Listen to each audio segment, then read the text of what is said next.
Welcome to SP smarts bridge course in physics day 8। बेटा आज के टॉपिक सबसे आसान है, सबसे आसान इसलिए ये तो 6th ऑनवर्ड आप पढ़ते आ रहे हैं, अलजेब्रा है ना। So today we are dealing with algebra and little bit with logarithms. तो ये क्या है अलजेब्रा? बेटा अलजेब्रा में वही ए बी सी लेके फॉर्मूले बनाते हैं, एक्स वाई लेके बनाते हैं, यानी मैथमेटिकल टर्म्स के बजाय हम सिंबॉलिकली बताते हैं, बीज गणित जिसको हिंदी में कहते हैं, है ना। तो अलजेब्रिक आइडेंटिटीज़ ये सब बच्चों को मालूम है। मैं आपसे पूछे बिना ही कह सकता हूँ हाँ सबको मालूम है A plus B whole square होता है A square plus 2ab plus B square, है कि नहीं। A minus B whole square क्या होता है A square minus 2ab plus B square.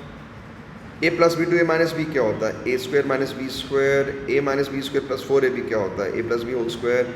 बस ये फॉर्मूले आपको पता ही है, पहले से मालूम है, तो इसमें मेरे सिखाने वाला कुछ है नहीं। लेकिन पर्पस क्या ये आपको पढ़ाने का, पढ़ाना नहीं मुझे कहना चाहिए रिमाइंड करवाने का। पर्पस ये कि जिसको थोड़ा बहुत भूल गया हो तो उसको याद आ जाए, है ना। A plus B whole cube क्या होता है A cube plus 3a square B plus 3ab square plus B cube, और इसी को हम A cube plus B cube plus 3ab into A plus B कह सकते हैं। A minus B whole cube का फार्मूला ये, हर जगह माइनस, इसका फार्मूला ये, इसका ये। तो बस ये सारे चीज़ें हैं जो आपने 6th ऑनवर्ड सीखी हुई हैं, तो इसलिए मुझे नहीं कुछ ऐसा ज़रा भी इवन आयोटा ऑफ डाउट नहीं है in my mind that you need to work on it. ये आपको आता ही आता है। फिर भी किसी बच्चे को अगर लगता है कि उसको फॉर्मूले भूल गए हो तो बेटा एक ही इलाज है, लिखो और याद करो, है ना। लिखना is the best policy, write down and memorise, वो बेस्ट तरीका है। बजाय कोई बच्चा कहता है मैं रट रहा था, इसको मैंने 10 बार बोला, याद हो गया, 1 घंटे के बाद फिर भूल गया, अगले दिन भूल गया वगैरह वगैरह, वो तब होता है आप टेम्परेरी लर्निंग होती है वो तो। लेकिन अगर आप लिख के करेंगे तो लर्निंग परमानेंट हो जाती है। तो आई होप इसको लर्न करना मुश्किल नहीं है आपके लिए। 99% बच्चों को तो पहले ही आता है, जो 1% बच्चे इसको भूल गया हुआ तो वो लिख के इसको लर्न कर लीजिएगा। अच्छा बेटा एक क्वाड्रेटिक इक्वेशन होती है, ये भी आप 10th तक तो पढ़ ही चुके होते हैं, आज फिर आपको रिमाइंड करवाया जा रहा है। वो पर्पज़ यही है कि न्यूमेरिकल्स फिज़िक्स में बहुत जगह क्वाड्रेटिक इक्वेशन द्वारा ही सॉल्व होते हैं। वो मेथड ऑफ फैक्टराइजेशन वगैरह उससे नहीं काम बनता हमारा। तो हम क्या करते हैं, क्वाड्रेटिक इक्वेशन का सॉल्यूशन का फॉर्मूला याद करते हैं, उसको अप्लाई करते हैं। तो ये देखिए क्वाड्रेटिक इक्वेशन होती क्या है बेटा, any equation of this nature और this type is called quadratic equation. अब आप कहेंगे इसमें इससे मिलती जुलती का मतलब क्या हुआ? देखो ये ए, ये बी और ये सी ये कांस्टेंट होते हैं। कांस्टेंट मतलब ये 1 2 3 4 कोई ऐसा नंबर होगा। फॉर एग्जांपल मैंने दिखा दिया, इससे मिलती जुलती इक्वेशन ये है 3x square minus 8x plus 5, है ना। मैंने क्यों कहा मिलती जुलती है बेटा, इधर ax स्क्वायर है, a का कांस्टेंट, यहाँ पे 3x स्क्वायर यानी 3 से कांस्टेंट, दूसरे शब्दों में a की वैल्यू 3 है। नेक्स्ट देखो आप क्या है ये bx और यहाँ पे माइनस 8x, इसका मतलब b क्या हो गया -8, वो देख लो यही लिखा हुआ b -8 और a 3 है तो यहाँ भी वही लिखा हुआ है कि नहीं। और तीसरी टर्म होती है c कांस्टेंट है, यहाँ पे हमारे पास 5 लिखा हुआ है, इसीलिए c की वैल्यू 5 है, राइट। तो बेटा आपको ना ये फॉर्मूला क्वाड्रेटिक इक्वेशन का अगर पहचानना आ गया, किसी भी न्यूमेरिकल में देखा भाई ये मिलते जुलते हैं तो क्वाड्रेटिक इक्वेशन ही है, तो सोल्यूशन क्या होगा उसके लिए बस ये सिंपल सा फॉर्मूला याद रख लीजिए, x equal to minus B plus minus B square minus 4ac इसका स्क्वायर रूट अपॉन 2a। तो ये फॉर्मूला है जो ये solution of a quadratic equation. तो बेटा देखें फिर कैसे करना है, माइनस बी यानी इसका माइनस माइनस माइनस प्लस, तो 8 आ गया प्लस, स्क्वायर रूट के अंदर बी स्क्वायर माइनस 8 का स्क्वायर 64 माइनस 4ac, सी है 5, ए है 3, तो 3 इंटू 5 इंटू 4ac था ना, इंटू 4 कर दो 60 आता है, लेकिन माइनस 4ac तो इसलिए माइनस c लिखा है ना। तो अगर आप ऐसा करें, इसको सिंप्लीफाई करें, ये आएगा, तो प्लस माइनस का मतलब है एक बार 8 प्लस 2 करके देखो वो 10 होता है, 10/6 10/6 सिंप्लीफाई करो, 5 2s are and 3 2s are 5/3, ये देख लो पहला आ गया इसका आंसर। दो आंसर होते हैं ना क्वाड्रेटिक इक्वेशन के, यानी 2 रूट्स होते हैं। दूसरे शब्दों में क्वाड्रेटिक इक्वेशन का जो आंसर होता है वो 2 होते हैं, जिसको हम कहते हैं 2 roots of a quadratic equation. तो एक रूट तो आ गया 5/3, दूसरा क्या है 8 माइनस क्या है 2 6 अपॉन 6 कट के 1 आया, ये देख लो 1।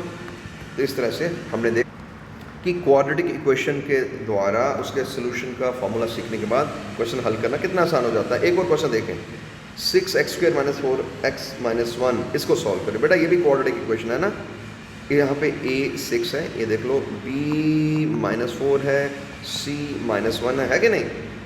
तो आप देख रहे हैं कि a की वैल्यू भी हम जानते हैं, b की भी जानते हैं, c की भी जानते हैं। तो x क्या होता है, -b ± b² - 4ac/2a। बस a b c की वैल्यू लगाओ तो आपको ये एक्सप्रेशन मिलता है। सिंप्लीफाई करने पे ये मिलता है, फर्दर सिंप्लीफाई करें तो ये मिलता है, राइट।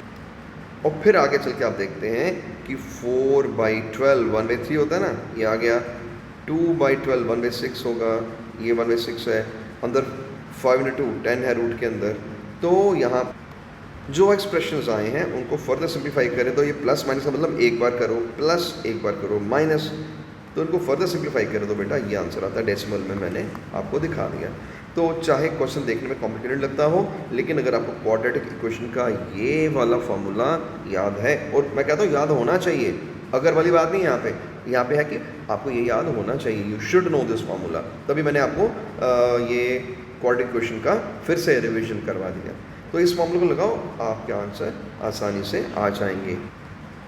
और बेटा अगर आप यहाँ तक भी कर लेना, इवन दैट इज़ ओके, ये नीचे वाला स्टेप ना भी करें, क्योंकि डेसिमल में हर बार ज़रूरी नहीं है कि आप सॉल्व करो, इतना ही छोड़ दो तो भी you get full marks. Okay, तो बेटा आगे बढ़ते हैं। अब हम नेक्स्ट टॉपिक हमारा लॉगरिदम। लॉगरिदम को सिंपली लॉग फंक्शन भी कहते हैं। ये भी 10th में इंट्रोडक्शन इसकी हो ही जाती है। तो आज हम क्या कर रहे हैं, उसी 10th की जो आपकी इंट्रोडक्शन है उसको थोड़ा सा फिर से आपके दिमाग में रिवाइज करवाएंगे, आपको याद दिलाएंगे भाई आपने क्या क्या पढ़ा हुआ है। देखो आप जानते हैं ना कि 2 का क्यूब क्या होता है, 8 है ना। तो इसको यूँ लिखा जा सकता है कि जो लॉग है 8 का टू द बेस 2 वो 3 है। फिर से देख लो, उल्टा चलते हैं, 2 का क्यूब 8 होता है, बस ऐसे ही।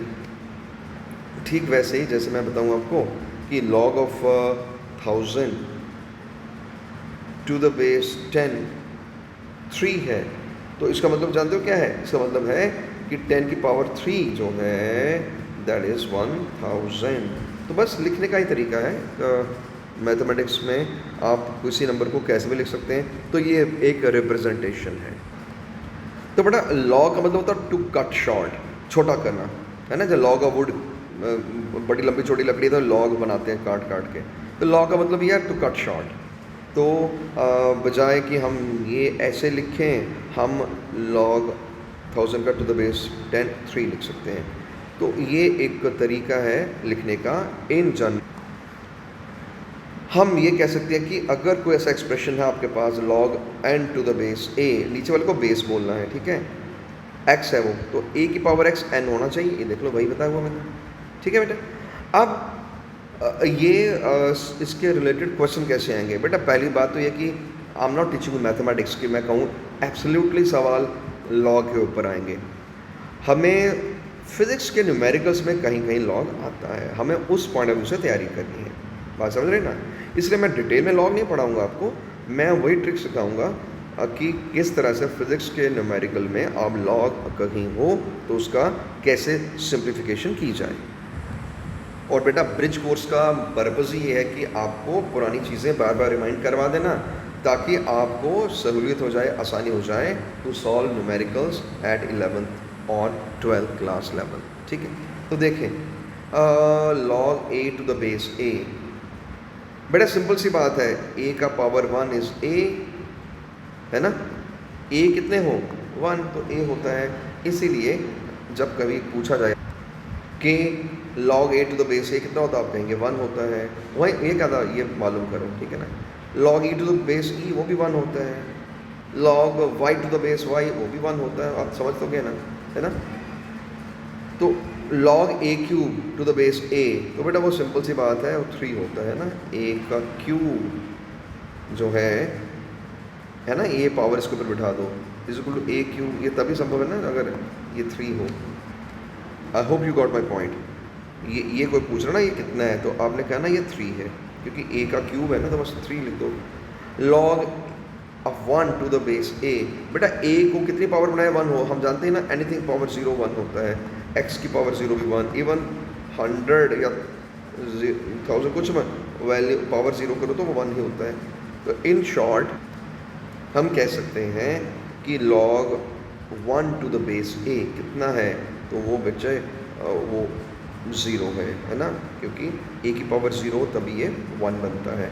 तो ये बहुत सिंपल सी बातें हैं, आपने बस याद रखनी है। और याद कैसे रखनी है? लिख के, इसके बिना और कोई उपाय नहीं है हमारे पास। बेटा आइए प्रॉपर्टीज़ ऑफ लॉगरिदम या इसके लॉज ऑफ लॉगरिदम ये जाने हैं। इसको कहते हैं प्रोडक्ट रूल का प्रोडक्ट या प्रोडक्ट रूल। m और n की प्रोडक्ट हो रही है ना, log m into n upon base a to the base a। ये क्या है? m का log अलग कर लो, n का अलग कर लो, बेस a ही रखो, बीच में प्लस लिखना है और क्या। मैं फिर बताता हूँ, प्रोडक्ट है ना m और n का, तो इसके दो हिस्से कर दो, प्लस करो बीच में, m का log अलग से लिखो, n का log अलग से लिखो, बीच में प्लस कर दो, बेस तो वही है a दोनों में। बस ये आ गया पहला रूल, इसे कहते हैं प्रोडक्ट रूल। एक होता है डिवीजन रूल, डिवीजन में माइनस होता है, m अपॉन n का log लेना है ना, तो m का log अलग कर लो, n का log अलग कर लो, बट बीच में क्या है? Minus sign. तो आगे देखें, एक और रूल है इसके, पावर रूल कहते हैं, एक्सपोनेंट रूल कहते हैं। क्या? m की पावर है n, तो बच्चे n को उठा के बाहर ले आओ, बस ऐसे ही करना है। तो n यहाँ था ना, n को यहाँ ले आए हम, तो क्या बना? n time log m to the base a। Base के साथ कोई चेंज नहीं, कोई छेड़छाड़ नहीं, जैसा बेस है वैसे ही रखना है। तो आप देख रहे हैं ना, जितने भी फॉर्मूले सीखे लॉग के, उसमें बेस रिमेन्स अनचेंज है ना, जो बेस था वो वैसे का वैसा ही रहता है, याद रखना। चेंज होता है तो ये फंक्शन चेंज होते हैं। फॉर एग्जाम्पल यहाँ पे प्रोडक्ट वाले को प्लस के रूप में लिखते हैं, डिवीजन वाले को माइनस के रूप में लिखते हैं, पावर वाले को पीछे ला के मल्टीपल बना देते हैं, है ना। तो इसका मतलब इन फंक्शन के नेचर में थोड़ी चेंज वेंज आती है, बट बेस अनचेंज रहता है, ठीक है ना। बस एक चीज़ और याद रखनी है आपने कि अगर कहीं किसी सवाल में, किसी न्यूमेरिकल कहीं भी ऐसी चीज़ आए कि चाहे m का log है चाहे n का log है, बेस सेम है, बस ये देखो बेस a ही है, ये m का log है n का, अगर ये बराबर है ना तो m और n सेम ही होने चाहिए। यू कैनॉट एक्सपेक्ट कि m की वैल्यू 100 है तो n की वैल्यू 20 है तो फिर भी बराबर होगा, नेवर। ये तभी संभव है m और n बराबर होंगे, सिर्फ और सिर्फ तभी log of m to the base a will be equal to log of n to the base a। तो बेटा आगे देखो न्यूमेरिकल कैसे इससे रिलेटेड, ये है log of x to the base a is equal plus log of x plus 4 to the base a is equal to 5, find x। देखो भाई सिंपल सी बात है, हमने अभी जो सीखा है उसमें एक प्रोडक्ट रूल था, अब उसका उल्टा कर रहे हैं, प्लस गिवन है उसको मल्टीप्लाई करो। सीखा क्या हमने कि मल्टीप्लाई है तो प्लस करो, लेकिन अब करना क्या पड़ रहा है? उल्टा, प्लस है तो उसको मल्टीप्लाई करो। तो मेरा मतलब है कि ये जो थे ना, ये प्लस साइन हटाओ, x को x प्लस 4 से मल्टीप्लाई कर दो, ये देख लो वही किया हुआ हमने, बेस वही रखा। अब आप अच्छी तरह जानते हैं कि गिवन में कहा गया था ये 5 के बराबर है, तो this thing is equal to 5, मतलब अब आप समझ गए 2 की पावर 5 इसके बराबर होगी, है कि नहीं। तो 2 का पावर 5 इसके बराबर है, 2 का पावर 5 क्या होता है? 2 इंटू 2 इंटू 2 इंटू 2 इंटू 2 5 बार, वो 32 होता है, 32 इसके बराबर आ गया। अब 32 उधर शिफ्ट कर दो, बन के क्वाड्रेटिक इक्वेशन। तो बस आपको अब तो क्या करना आएगा ही, minus B plus minus B square minus 4ac by 2a। तो इस पूरी कैलकुलेशन में अभी आप तभी फ़ायदा होगा अगर आपको ए बी सी की पहचान करना आता है। देखो ना, इसके साथ कुछ नहीं है, कुछ नहीं मतलब 1 है, तो a की वैल्यू 1 है, तो a इज़ 1, b 4 है और c माइनस 32 है ना, एंड में माइनस 32, तो माइनस b यानी नेगेटिव 4, b स्क्वायर यानी 16 minus 4ac, c already negative है, तो 4 इंटू 32 प्लस ही कर दो ना, माइनस माइनस प्लस, तो वो होता है 128। सिम्प्लीफाई किया तो 144, इसका स्क्वायर रूट 12 है। मतलब ये तो अब आपके हाथ में है ना कैसे कैसे सॉल्व करना है। इसके ऊपर मैंने क्या आपको करके दिखाना कि 12 इंटू 12 कितना होता है, वो 144 आपको पता है। तो सिम्प्लीफाई करो, minus 4 minus 12 minus 16 by 2 minus 8, ये आ गया। दूसरे में प्लस कर लो, -4 + 12 8 है, 8/2 4 होता है, ये देख लो। तो आपने देखा ना, ये फॉर्मूला जो था, सॉरी ये क्वेश्चन जो था, ये तभी संभव हो पाया अगर मुझे रूल मालूम है। तो रूल क्या मालूम थे कि जब हम लॉग का प्रोडक्ट देखते हैं तो उसको प्लस के लॉग के बराबर लिखा जा सकता है। आज मैंने उल्टा किया, प्लस गिवन था, हमने इसको प्रोडक्ट बना दिया। तो बस ये तो आपको सीखना है कि how to manipulate the knowledge already have, उसको इस्तेमाल करके किस तरह से हम न्यूमेरिकल कर पाएँ। तो बेटा आगे CTM मतलब कमिट टू मेमोरी, यानी याद रखें। कुछ बातें ऐसी ऑलरेडी आपको आती हैं और मैंने आपको पहले भी बताया हुआ एक दिन, है ना, 2-3 दिन पहले बताया था। √2 का वैल्यू 1.414 है, याद रखिएगा। √3 का वैल्यू 1.732 है, याद रखिएगा। 1/√2 0.707 है, याद रखना है आपको। 10 का रूट 3.16 है, याद रखना है। 1/√10 हो तो 0.316। ये बातें तो आप पहले भी कही हुई हैं। क्यों बार बार आपको बता रहे हैं? क्योंकि ये इम्पॉर्टेंट रूट्स हैं, स्क्वायर रूट्स हैं। अगर इनको आप याद नहीं रख पाएंगे तो बेटा आपकी कैलकुलेशन लड़खड़ा जाएगी, आपको करना नहीं आएगा। तो ये 2-4 फॉर्मूले याद रखिए, इनकी वैल्यूज याद रखें, ठीक है। तो आगे देखो लॉग के बारे में। अब स्ट्रेस लॉग है, ये तो पहले से हमने डिस्कशन की हुई है। Log b to the log of a to the base b, reciprocal लो, b ऊपर a नीचे, है ना, b ऊपर a नीचे। इसका मतलब है कि पावर्स ऊपर से नीचे शिफ्ट हो तो रेसिप्रोकल आता है। तो log a to the base b is reciprocal of log b to the base a, है ना, समझ आ गया? याद रखना हो क्या। ऐसे अगर प्रोडक्ट हो दो लॉग्स का, तो जो आमने सामने की टर्म माइनस होती हैं, ठीक जैसे मैथमेटिक्स में करते हैं आप, a और a माइनस हो गया, b रहा नीचे, a m चला गया ऊपर, b नीचे m ऊपर, है ना, सिंपल। तो आप देख ही रहे हैं कि ये इस तरह के क्वेश्चंस में इनको आप काट सकते हैं। दिखाना नहीं है काट के, बट हाँ दिमाग में रखो कि हमने काटा। तो ऊपर रहा m, नीचे रहा b, तो log of m to the base b, ये भी याद रखें। अब ये जो लिखा है m to the base b, ये किसके ऊपर है बेटा? ये कोई नई बात नहीं है, ये पिछले फॉर्मूले को, इसी फॉर्मूले को मैंने चेंज करके फिर से लिखा आपके सामने। अगर आप गौर से देखें तो पता चलेगा। हमने अभी भी क्या सीखा था, ये जो रेसिप्रोकल लेने पे इनकी जो है ना log a to the base b, ये भी आपस में इंटरचेंज हो जाते हैं, ये ऊपर नीचे अपनी जगह शिफ्ट कर देते हैं। For example log m to the base a ये है, इसके नीचे log b to the base a, ये कैसे नीचे आएगा? ये कैसे नीचे आएगा? ये 1 करके। तो अब ये a नीचे b ऊपर, ये देख लो। तो नथिंग न्यू, उसी का रीअरेंज किया और क्या। अगर नहीं पता चला तो इसका उल्टा चलाओ, log m to the base b is equal to log m to the base a into, नीचे वाले को ऊपर ले जाओ, log of a to the base b।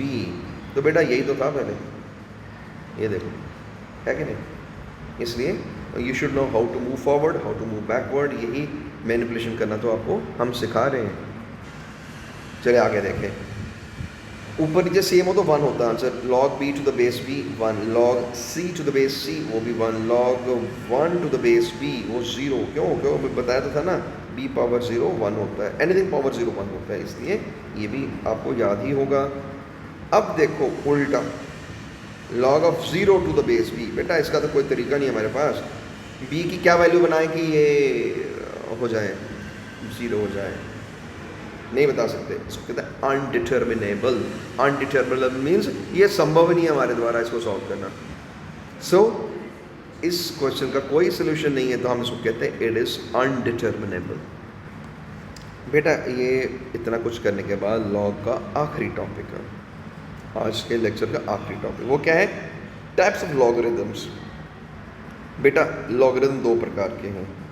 एक जो एक फेमस मैथमेटिशियन नेपियर ने दिया था, उसे नेपियरियन लॉग कहते हैं। जॉन नेपियरियन उसका नाम है, और नेपियरियन लॉग उसी ने दिया था, उसी के नाम पे इसका नाम भी रख दिया गया, राइट। और दूसरा है कॉमन लॉग। ये कॉमन लॉग है, अभी तक हमने जो किया है ना, to the base a to the base b to the base c, जो भी करे थे ना वो कॉमन लॉग ही है। तो ये देख लो यहाँ पे लिखा है ना कॉमन लॉग, कॉमन लॉग जो है it's written with the base 10 and is expressed as log m to the base 10 वगैरह वगैरह। और दूसरा है नेपियरियन लॉग जिसका मैंने पहले जिक्र किया, वो टू द बेस e होता है। e क्या, ऑयलर्स नंबर, आज ही किया ना आई थिंक पिछले वीडियो में। e इज़ 2.718 जिसे ऑयलर्स नंबर कहते हैं, है ना। तो उसके बेस के ऊपर जो भी लॉग लिखा जाए उससे नेचुरल लॉग कहते हैं या नेपियरियन लॉग कहते हैं। कॉमन लॉग हो गया जो टू द बेस 10 लिखा जाए। इन शॉर्ट दोनों लॉग्स में ये रिलेशन है, इसको याद रखना। Log m to the base e, कोई पूछे ये log m to the base 10 अगर लिखना तो मैं क्या करूं, हम कहते हैं इसको मल्टीप्लाई कर दो 2.3026 से, और देख लो वही किया हुआ यहाँ पे है कि नहीं। इसलिए वो 12th में आएंगे ऐसे टॉपिक। 11th की फिजिक्स में कोई ऐसे न्यूमेरिकल्स नहीं होंगे, 12th में आएंगे वो रेडियो एक्टिविटी वगैरह में लॉग इस्तेमाल होते हैं वहाँ पे। तो वहाँ पे आपको ये इक्वेशन इस्तेमाल करनी पड़ सकती है जिसमें लॉग एक्सपोनेंशियल फंक्शन का, ऑयलर फंक्शन का, यानी नेपियरियन लॉग जो है उसको कॉमन लॉग यानी लॉग टू द बेस 10 अगर चेंज करना है तो 2.3026 से मल्टीप्लाई करना पड़ेगा, राइट। तो बेटा इस तरह ब्रिज कोर्स डे 8 का सारा टॉपिक फिनिश हुआ, और इसके साथ ही ब्रिज कोर्स भी हमारा ख़त्म हुआ, because your entire bridge course in physics divided into 8 parts, और आज हम कर रहे थे डे 8 यानी 8th पार्ट ही आज हमने किया। So whatever we did I hope you understood it well. और बाकी फिर मेहनत आपकी, काम आपका। मैंने तो ट्रिक सिखा दिए, how you can simplify learning procedure, how you can memorise for a longer duration of time, बजाय कि आज याद किया तो कल भूल गया। मैंने कहा लिख के फिर ये सब याद रहेगा बेटा। तो डे 8 फिनिश यानी ब्रिज कोर्स ख़त्म। सो till we meet again in some other video for some other topic, till then goodbye, good luck and God bless you all.